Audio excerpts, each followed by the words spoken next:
Hi there. Congratulations on having completed a significant portion of the course. You have now learned the preparation of the financial statements. You know about the principles of accounting.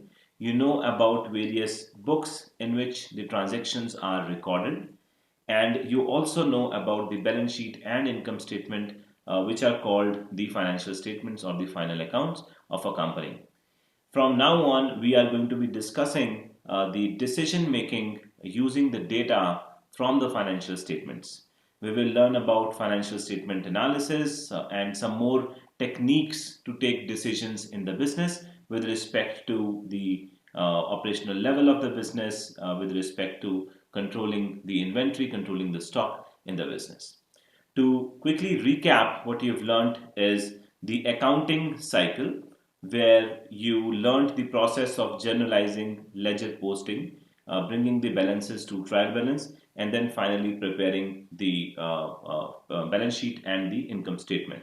So the complete accounting cycle is what we have done till now in the course, and you should be very comfortable with this process and very comfortable with the contents of the financial statements. Going forward, we are going to use the financial statements to make some decisions, do some analysis. You may also remember this slide. Now, according to this slide, we are right here. We have learned to prepare the final accounts. So the whole backend is now ready, and it's time for you to start analyzing the data. And that's what we are going to do in the starting the following video. We will learn the techniques to analyze the contents of the final accounts. So, while we do this analysis, what is going to be our goal? What is it that we are looking for? Why are we analyzing the data? What kind of decisions do you need to take? I'm going to spend a few minutes on discussing, answering these questions, and then take it forward. So, the purpose of analyzing the data in the final accounts, in the financial statements, is as follows.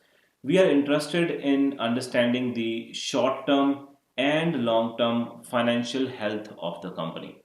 What do you mean by financial health? Well, financial health of a company in the short term and in the long term refers to company's ability to pay off its liabilities. So the financial health is the ability to pay the dues in the short run and also in the long run.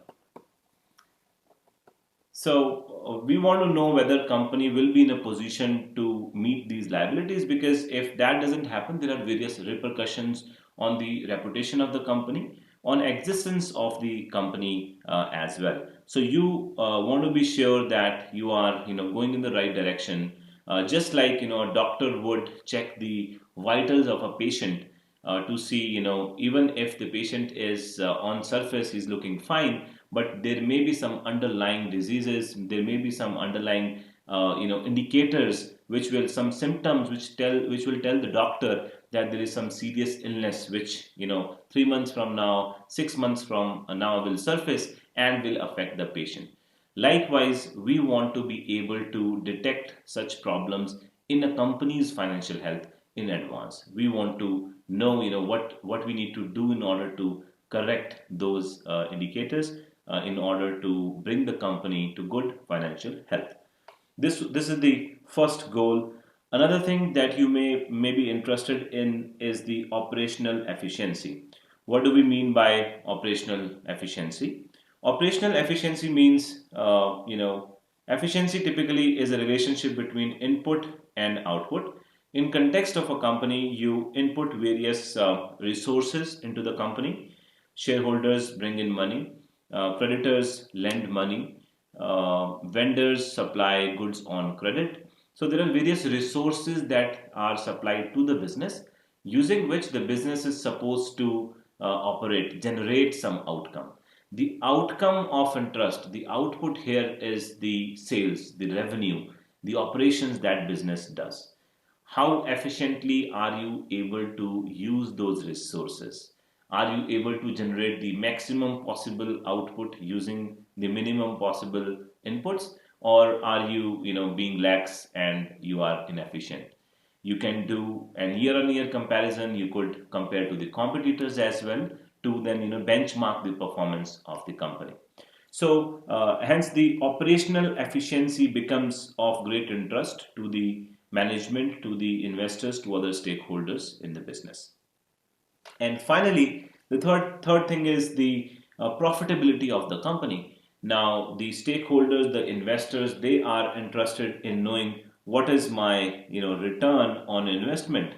Whatever is being put into the company, the resources, what is the return that I'm getting at the top of that?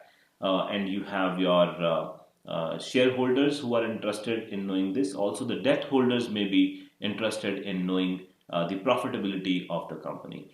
You also want to know, are we spending too much on some items? Are we spending too less on some items? What are our gross margins, net margins? There are certain market-driven indicators as well. In the market, what is the demand for the share of a particular company? So there are various ratios, there are various indicators which would help you understand the profitability, status of profitability of the company. So to sum up, we are interested in these three things: short-term and long-term financial health of the company, the survival of the company, then the efficiency of the company. Are we doing things, with minimum resources, and the profitability? Are we able to generate enough returns for the business? To answer these questions, we do this analysis of the financial statement, and while doing this analysis, we will come up with various indicators, various numbers, which will indicate to us whether the financial health is good or not good or moderate, and hence it will help us in taking various corrective actions for the business, or improving the. It will help us in improving the financial health of the company. All right, so I'll see you in the next video.